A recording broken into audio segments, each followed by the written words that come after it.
और इस वक्त की बड़ी खबर आपको बता दें, बड़ी खबर मोहाली के राजपुरा से। इस वक्त की बड़ी खबर यह कि रेलवे ट्रैक पर सैकड़ों प्रदर्शनकारी बैठ गए हैं। शाम 4 बजे तक रेल रोकने का ऐलान किया गया है और 12 बजे से शाम 4 बजे तक रेल रोकने का आंदोलन चलाया जाएगा। तस्वीर हम आपको दिखा रहे हैं मोहाली के राजपुरा से, जहां पर बैठ गए हैं बड़ी संख्या में सैकड़ों किसान प्रदर्शनकारी हाथों में झंडे लेकर रेल रोक रहे हैं। रेलवे ट्रैक पर बैठे नजर आ रहे हैं सैकड़ों प्रदर्शनकारी, जिन्होंने कल ही ऐलान कर दिया था और अब रेल रोको आंदोलन की शुरुआत ये एक्सक्लूसिवली मोहाली के राजपुरा से, यानी रेल रोकने का जो अभियान है प्रदर्शनकारियों का वो शुरू हो चुका है। तस्वीरें हम आपको दिखा रहे हैं, शाम 4 बजे तक रेल रोकने का ऐलान किया गया था और अब शुरुआत हो चुकी है, यानी 4 घंटे तक रेलवे सेवा ठप रहेगी पंजाब के कई जिलों में। हालांकि कई ट्रेनें ऐसी हैं जो पंजाब से होकर गुजरती हैं। जाहिर तौर पर जो यात्री इन ट्रेनों में सवार हैं उनको खासी दिक्कतों का सामना करना पड़ेगा, वक्त पर नहीं पहुंच पाएंगे, घंटों का इंतजार करना पड़ेगा, तमाम तरह की दिक्कतें रेल यात्रियों को उठानी पड़ेगी। लेकिन इस बीच ये तस्वीर हम आपको दिखा रहे हैं कैसे हाथों में झंडे लेकर प्रदर्शनकारी ट्रैक पर बैठ गए हैं। रेल रोक आंदोलन का ऐलान 12 बजे से शाम 4 बजे तक। हालांकि सबके बीच ये देखना पड़ेगा कि इसका असर आम जनमानस को होगा, क्योंकि कई यात्री जहां इंतजार कर रहे होंगे तो कई यात्री ट्रेन के भीतर होंगे। इससे रेलवे ट्रैक पूरी तरीके से बाधित होंगे। हालांकि देखिए ये तस्वीरें हैं, काफी कुछ कहानी बयां कर रही है कि किस तरह से प्रदर्शनकारी जिद पर अड़े हैं। हालांकि तीसरे राउंड की बातचीत भी होगी किसानों और सरकार के बीच। इससे पहले भी बातचीत हुई थी लेकिन सहमति नहीं बन रही है। सरकार की ओर से बार बार प्रस्ताव रखा जा रहा है इन किसानों के सामने, लेकिन अपनी 12 मांगों को लेकर अड़े हुए ये किसान। और साथ ही साथ जो सबसे बड़ी मांग है वो एमएसपी की गारंटी पर कानून बनाना है। और आपको दूसरी तरफ हम बता रहे हैं कि इन ट्रेन कट पर माफ कीजिएगा, इन ट्रेन रूट पर प्रदर्शन किया जाएगा। तो फिलहाल जो राजपुरा से तस्वीर हम आपको एक तरफ दिखा रहे हैं, राजपुरा के बाद बठिंडा, बरनाला, अमृतसर और इस तरह से कई ट्रेन रूट प्रभावित होंगे। तो आइए आपको दिखाते हैं कि कौन कौन से वो रूट है जहां पर ये ट्रेन रोकने का आंदोलन किसानों की तरफ से किया जा रहा है। ये आप मैप देख सकते हैं, बठिंडा में ट्रेन को रोकने का कार्यक्रम है। इसके अलावा बरनाल में भी जो रेलवे लाइन है वहां पर भी ट्रैक को रोका जाएगा किसानों की तरफ से। इसके अलावा आपको बता दें लुधियाना भी आप देख रहे हैं, जखल भी आप देख रहे हैं और दिल्ली रेल लाइन भी प्रभावित होगा, क्योंकि यहां पर भी ऐसा माना जा रहा है कि आगे से जो ट्रेनें आएंगी यहां पर भी उसका असर देखने को मिलेगा। राजपुरा में तस्वीरें हमने आपको दिखाई कि कैसे यहां पर सैकड़ों की संख्या में रेलवे ट्रैक पर किसान बैठ चुके हैं और राजपुरा जो कि मोहाली का इलाका है वहां पर शुरू कर दिया गया है सैकड़ों किसानों की तरफ से ट्रेन रोकने का एक कार्यक्रम। 4 घंटे तक ट्रेनें रोके जाएंगी। आप सोचिए देश भर में जहां जहां से ट्रेनें गुजरेंगी, इन 6 जिलों से जहां पर भी ट्रेन रोकने का आंदोलन किया जा रहा है वहां पर इसका असर पड़ेगा। अमृतसर भी इस कड़ी में शामिल है। अमृतसर में भी किसान ट्रैक पर बैठेंगे और रेल रोकेंगे। इसके अलावा फतेहगढ़ साहिब पर भी बैठेंगे। तस्वीर देखिए हम आपको दिखा रहे हैं, आप देख सकते हैं हाथों में झंडे लेकर बड़ी संख्या में ट्रैक पर ये तमाम जो किसान है वो बैठ गए हैं। हालांकि आज तीसरे दौर की बातचीत केंद्र के साथ होने वाली है। मंत्री चंडीगढ़ पहुंचेंगे और बातचीत का सिलसिला शुरू होगा, लेकिन उसके बावजूद भी ये जो आंदोलन है वो अब और उग्र होता हुआ नजर आ रहा है। आप सोचिए आम लोगों को कितनी दिक्कतों का सामना करना पड़ेगा। तमाम जो ट्रैक हैं उन पर बैठने का ऐलान किया गया था कल और अब इसकी शुरुआत हो चुकी है। 12 बजे से शाम 4 बजे तक का रखा गया है कार्यक्रम, जब बड़ी संख्या में अलग अलग जगहों पर 6 जिलों की जो ट्रैक्स हैं उन पर ये किसान बैठेंगे और वहां पर प्रदर्शन किया जाएगा। हाथों में झंडे लेकर उतर चुके हैं ट्रैक पर ये बड़ी संख्या में किसान, जो कि दिल्ली के अलग अलग बॉर्डर्स पर डटे हुए हैं, पंजाब बॉर्डर पर डटे हुए हैं और वहां से हरियाणा में दाखिल होने की कोशिश ताकि दिल्ली कूच कर सके। लेकिन इस बीच बातचीत के लिए केंद्र सरकार बार बार इनवाइट कर रही है और आज तीसरे दौर की बातचीत होनी है, लेकिन उससे पहले भी प्रदर्शन किसानों का लगातार जारी है। तस्वीरें हम आपको दिखा रहे हैं। अब एक और स्वरूप, यानी अब जो रेल है उसको भी रोका जाएगा। ये ट्रैक पर बैठ गए हैं किसान और अलग अलग जगहों पर तकरीबन 6 जिले बताए जा रहे हैं पंजाब के, जहां पर अलग अलग जगहों पर रेलवे ट्रैक पर किसान बैठकर ये आंदोलन करेंगे। ये 3 तस्वीर भी हम आपको दिखा रहे हैं अंजलि।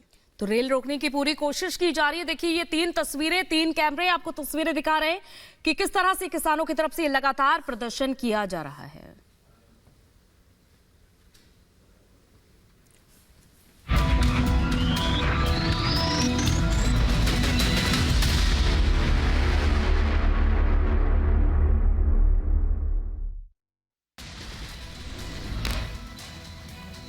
पंजाब में तेज हुआ प्रदर्शनकारियों का विरोध। अपनी मांगों को लेकर कई रूट्स पर ट्रेनों की आवाजाही रोकी। शाम 4 बजे तक रेल रोकने का ऐलान। राजपुरा में बैठे प्रदर्शनकारी, हाथों में झंडे लेकर बैठे प्रदर्शनकारी ट्रैक को पूरी तरह से किया जाम। दिल्ली बॉर्डर पर विरोध प्रदर्शन का तीसरा दिन। प्रदर्शनकारियों को रोकने के लिए गाजीपुर बॉर्डर पर सुरक्षा के पुख्ता इंतजाम। दिल्ली बॉर्डर पर विरोध प्रदर्शन का तीसरा दिन। शंभू बॉर्डर पर सुरक्षा के पुख्ता इंतजाम। प्रदर्शनकारियों को रोकने के लिए पुलिस प्रशासन सख्त। टिकरी बॉर्डर पर पुलिस ने बढ़ाई सुरक्षा व्यवस्था। तस्वीरें भी आई सामने।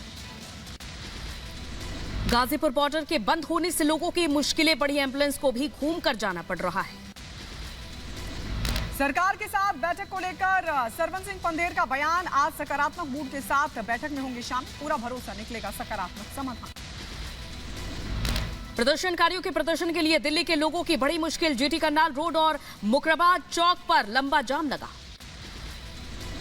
हरियाणा पुलिस के डीजीपी शत्रुजीत कपूर का बयान। कानून व्यवस्था के लिए पुख्ता इंतजाम। 15 जिलों में धारा 144 लागू। पैरामिलिट्री की 64 और पुलिस की 50 कंपनियां हैं तैनात। हरियाणा पुलिस के यात्रियों से अपील। पंजाब, चंडीगढ़, दिल्ली आने जाने वाले लोग पुलिस के रास्ते का इस्तेमाल करें। यात्रा करने वाले लोग पंचकुला से बरवाला, बराड़ा, बबैन, लाडवा, कुरुक्षेत्र के रास्ते से दिल्ली पहुंच सकते हैं या फिर पंचकुला से बरवाला, यमुनानगर, लाडवा, इंदरी, करनाल के रास्ते से भी दिल्ली पहुंच सकते हैं। इलेक्टोरल बॉन्ड की कानूनी वैधता पर सुप्रीम कोर्ट की दो टूक। फंड के बारे में जनता को जानने का अधिकार। इलेक्टोरल फंड आरटीआई का उल्लंघन। चुनावी बॉन्ड योजना पर सुप्रीम कोर्ट का बड़ा फैसला। चुनावी बॉन्ड तुरंत रोकने का आदेश। योजना को एससी ने असंवैधानिक करार दिया। चुनावी बॉन्ड योजना पर सुप्रीम कोर्ट का आदेश। 3 हफ्ते के भीतर एसबीआई को देनी होगी जानकारी। नेशनल एससी कमीशन पहुंचा। संदेश खाली का मामला। कमीशन के अध्यक्ष और संदेश खाली पहुंचकर ली घटना की जानकारी। संदेश खाली को लेकर बंगाल विधानसभा के बाहर बीजेपी कार्यकर्ताओं का हंगामा। विधानसभा से सस्पेंड 4 विधायकों के साथ शुभेंदु अधिकारी प्रदर्शन में शामिल। संदेश खाली पर जेपी नड्डा ने कमेटी बनाई। बीजेपी की उच्च स्तरीय समिति का गठन। कमेटी में 5 महिला सहित 6 सांसद। कमेटी में पूर्व डीजीपी ब्रिजलाल शामिल। संदेश खाली की घटना पर बोले पूर्व डीजीपी ब्रिजलाल। कहा टीएमसी वोट बैंक के लिए दे रही अपराधियों को संरक्षण। राज्यसभा के लिए बीजेपी के 8वें उम्मीदवार का ऐलान। पूर्व राज्यसभा सदस्य संजय सेठ आज करेंगे नामांकन। बीजेपी दफ्तर पहुंचे संजय सेठ। राज्यसभा सांसद के लिए महेंद्र भट्ट ने किया नामांकन। सीएम धामी और प्रदेश प्रभारी रहे मौजूद। एआईएमआईएम नेता असीम वकार का बड़ा बयान। कहा सपा में और भी हो सकती है टूट। सपा के कई विधायकों के बात होने का दावा। बीजेपी का कांग्रेस पर हमला। बोले शहजाद पूनावाला हार के डर से सोनिया ने छोड़ा रायबरेली। राहुल के बाद सोनिया ने यूपी से संबंध किया खत्म। महाराष्ट्र विधान परिषद ने कांग्रेस की बैठक जारी। राज्यसभा चुनाव को लेकर हो रही है मीटिंग। उद्धव गुट के नेता आनंद दुबे का बयान आया सामने। का चुनावी बॉन्ड पर रोक लगाने का निर्णय स्वागत योग्य। सूचना के अधिकार में सब आएगा। कतर पहुंचे पीएम मोदी। पोस्ट का लिखा दोहा में असाधारण स्वागत। प्रवासी भारतीयों का आभारी हूं। अबुधाबी की यात्रा के बाद कतर पहुंचे प्रधानमंत्री मोदी। कतर के पीएम मोहम्मद बिन अब्दुल रहमान अल थानी से मुलाकात की। दोनों नेताओं ने दोनों देशों के बीच दोस्ती बढ़ाने को चर्चा की।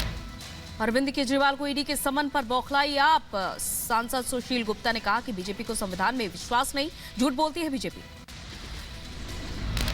सीएम अरविंद केजरीवाल पर बीजेपी का हमला। बोले हरीश खुराना 5 बार ईडी के सम्मान को ठुकराकर दिखा दिया कि उन्हें कानून पर भरोसा नहीं। अब कोर्ट में देना होगा जवाब। बीजेपी सांसद दिलीप घोष का बंगाल सरकार पर हमला। कहा संदेश खाली जाने से रोक रही है पुलिस। हमारे प्रदेश अध्यक्ष पर किया गया है हमला। बीजेपी नेता नलिन कोहली का अरविंद केजरीवाल पर गंभीर आरोप। कहा एक्साइज पॉलिसी को किया खत्म। कहीं ना कहीं कुछ तो गड़बड़ है। केजरीवाल को जवाब देना होगा। नामांकन से पहले अशोक चौहान ने सिद्धिविनायक मंदिर में पूजा अर्चना की। बीजेपी ने महाराष्ट्र से बनाया है राज्यसभा का उम्मीदवार। ज्ञानवापी के व्यास तहखाने में इलाहाबाद हाईकोर्ट में सुनवाई पूरी। कोर्ट ने अपना फैसला रिजर्व रखा। अगले हफ्ते आ सकता है अदालत का फैसला। अयोध्या में रामलला के दर्शन के लिए भक्तों की लंबी कतार। दर्शन के लिए रामपथ पर भारी संख्या में जुटे हैं श्रद्धालु। गोरखपुर दौरे पर सीएम योगी आदित्यनाथ। सीएम ने लगाया जनता दरबार, फरियादियों की सुनी समस्याएं। क्योंकि सरकार का ऐलान, हनुमानगढ़ी और राम मंदिर को जोड़ने के लिए बनेगा सुग्रीव पथ। मंदिर आने जाने वाले लोगों को मिलेगा भीड़ से निजात।